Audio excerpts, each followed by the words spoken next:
अस्सलाम वालेकुम एवरीवन। आज हम आपके साथ बहुत ही टेस्टी जायकेदार आलू टिक्की रेसिपी शेयर करने जा रहे हैं। ये किसी चिकन मटन से कम नहीं लगती है, बहुत ही ज़्यादा खाने में टेस्टी लगती है। और अभी बारिश में सब्जियां भी बहुत ही कम मिलती है, तो हर किसी को एक ही टेंशन रहता है कि आज खाने में क्या बनाया जाए। तो हम घर के बेसिक सामानों से ही इस तरीके से आलू टिक्की रेसिपी बनाने जा रहे हैं। तो रेसिपी पे एंड तक बने रहना। रेसिपी अच्छी लगी तो अपना फीडबैक देना। तो चलिए उसके लिए बनाना शुरू करते हैं। हम सबसे पहले यहाँ पे एक मसाला बना लेंगे। हमने यहाँ पे 5 से 6 हरी मिर्ची, एक मुट्ठी हरा धनिया, 10 से 12 लहसुन की कली और 2 इंच अदरक का टुकड़ा और आधा चम्मच इसमें जीरा डाल देंगे। और इस तरीके से 2 बड़े साइज़ का प्याज और ये सारी चीज़ों का बहुत ही अच्छे से हम एक फ़ाइन सा पेस्ट बना लेंगे। अब मैंने यहाँ पे 2 उबले हुए आलू ले ली हूँ और टिक्की मैं इस तरीके से चने से बनाऊँगी। तो मैंने ये चने सुबह नाश्ते में बनाई थी, तो बचे हुए चने से हम टिक्की बनाएंगे। तो इस तरीके से अगर आपके पास चने ना हो तो आप चने को भिगा भी सकते हैं और उसकी भी टिक्की बहुत ही अच्छी बनती है। तो चलिए अब यहाँ पे बचे हुए चने से हम टिक्की बनाना बताएंगे। तो सबसे पहले यहाँ पे मिक्सर जार में हम चने डाल के इसका एक पेस्ट बना लेंगे। तो चने में पहले से ही बहुत सारे मसाले मौजूद है, तो हम ज़्यादा मसाले नहीं डालेंगे। तो यहाँ पे इसका पेस्ट भी बना लिया है हमने। अब मैं इसके अंदर 4 चम्मच बेसन डाल रही हूँ। तो यहाँ पे बाइंडिंग के लिए हमें बेसन डालना होगा। अब नमक मैं बहुत ज़्यादा नहीं, बस थोड़ा सा इसके अंदर काला नमक शामिल कर रही हूँ, क्योंकि हमारे चने में पहले से ही नमक था। और बहुत थोड़ा सा हींग। और यहाँ पे एक बड़े साइज़ का प्याज चॉप करके और एक मुट्ठी हरा धनिया, और सारी चीज़ों को यहाँ पे अच्छे से मिक्स करेंगे। तो सेम प्रोसेस अगर चने से नहीं बनाना चाहते हैं तो आलू से भी इसी तरीके से बनाना, तो वो आलू टिक्की भी बहुत अच्छी लगती है। तो मेरे पास यहाँ पे चने थे, तो मैं चने से बनाऊंगी इस तरीके से टिक्की। अब हम हाथों में ऑयल लगा लेंगे और इस तरीके से हम चने का पेस्ट लेके इसका एक बॉल बना लेंगे और ऐसी इसकी टिक्की बना लेंगे गोल गोल।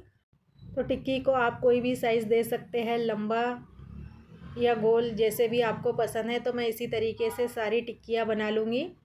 तो यहाँ पे मैं एक एक करके इसी तरीके से सारी टिक्की हमने बना ली है, तो ये देख सकते हैं आप। अब हम यहाँ पे गैस पे सबसे पहले एक कढ़ाई रख देंगे, उसमें 4 बड़े चम्मच तेल डाल के इसे अच्छे से गर्म होके पहले एक टिक्की इसमें डालेंगे।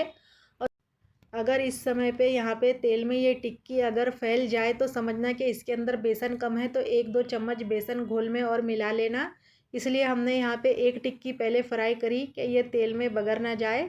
अगर ये तेल में अच्छे से इस तरीके से फ्राई हो रही है तो यहाँ पे बेसन हमारा बराबर है डो के अंदर। तो अब हम इसी तरीके से एक एक करके सारी टिक्की इसके अंदर डाल के अच्छे से फ्राई कर लेंगे।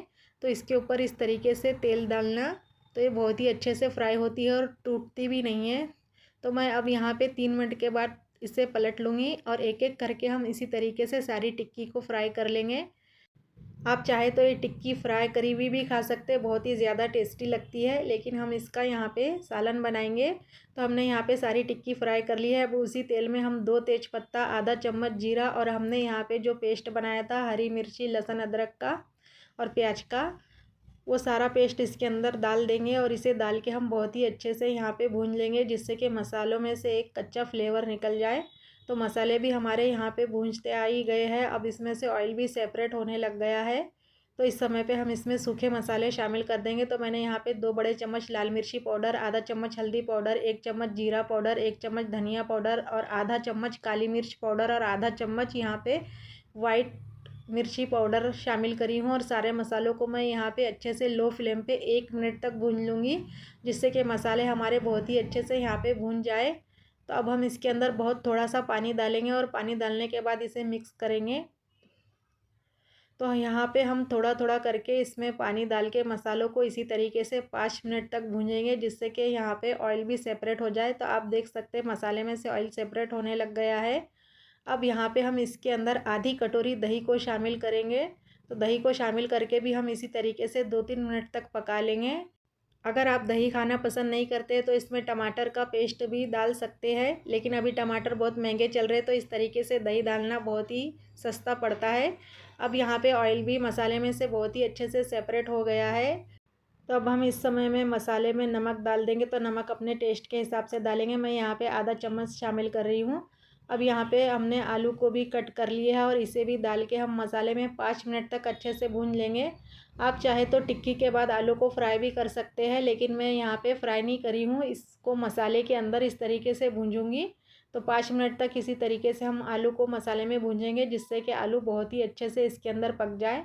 वैसे तो बॉयल आलू थे वो वैसे ही पक जाते हैं, लेकिन इसमें से इस तरीके से भूनने से आलू के अंदर बहुत ही अच्छे से सारे मसाले एब्जॉर्ब हो जाते हैं और आलू भी खाने में बहुत ज़्यादा टेस्टी लगता है।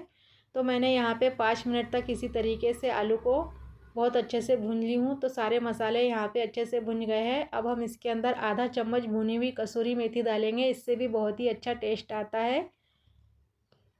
और इसे भी डाल के हम अच्छे से यहाँ पे मिक्स करेंगे। तो यहाँ पे सारे मसाले पकने के बाद अब हम उसमें ग्रेवी के लिए पानी डालेंगे। तो यहाँ पे मैं 1 से 1.5 गिलास इसके अंदर पानी शामिल कर रही हूँ। तो यहाँ पे ग्रेवी आप अपने हिसाब से रख सकते हैं, कम ज़्यादा। तो अब मैं यहाँ पे इसके अंदर ये फ्राई करी हुई टिक्की डाल दूँगी और इसे हमें एकदम लो फ्लेम पे डालना होगा और इसे हमें पकाना नहीं है। बस हम यहाँ पे 1 मिनट ही इसी तरीके से मसाले में, ग्रेवी में इस तरीके से टिक्की को डाल देंगे और उसके अंदर 1 मुट्ठी हरा धनिया शामिल कर देंगे। तो माशाल्लाह यहाँ पे पूरी तरीके से हमारा आलू टिक्की सालन बनके तैयार है। तो आप देख सकते हैं इसकी ग्रेवी भी कितनी ज़्यादा टेस्टी और थिक बनी है। तो अब हम यहाँ पे आलू टिक्की सालन एक बाउल में निकाल लेंगे। तो आप मेरे निकालने से ही समझ सकते हैं कि कितना ज़्यादा टेस्टी ज़बरदस्त हमारा यहाँ पे आलू टिक्की सालन बनके तैयार है और ये किसी चिकन मटन से कम नहीं लगता है खाने में। हमने इसे घर के बेसिक सामानों से ही बना के तैयार किया है। अगर हमारी ये रेसिपी आपको अच्छी लगी तो लाइक शेयर एंड सब्सक्राइब करना। मिलते हैं एक नई रेसिपी के साथ। अल्लाह हाफिज़।